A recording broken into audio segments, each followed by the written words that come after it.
Manao lamarsa amin'ny automne ny tenako amin'izao fotoana izao ka dia manararaotra hatrany mitondra ny anjara biriko amin'ny raharaham-pirenena mafana amin'izao fotoana izao. Efa eo andalan'ny fandresena isika malagasy amin'izao.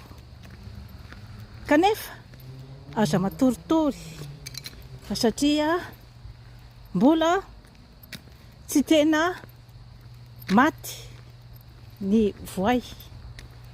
Fa raha ohatra ka mamono biby tsy mahafaty isika dia ifiteran'ny rambony.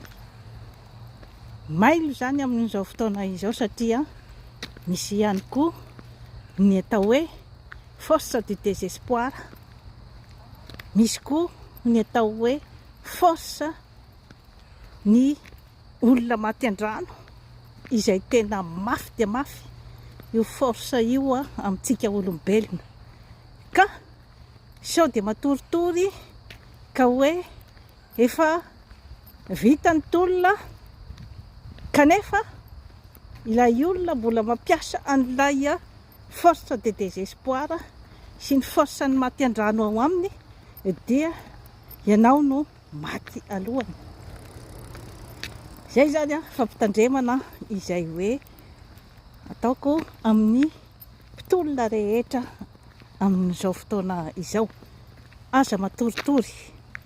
Inona moa zany no tena force ao ambadiky ny Andriamatoa Filoha Andry Rajoelina. Mila tsorina ny resaka. Fa matoa izy mbola mirezista ohatran'io dia manana ny fitokisan-tenany izy. Tsy azontsika tsintsiniavina zany zavatra zany.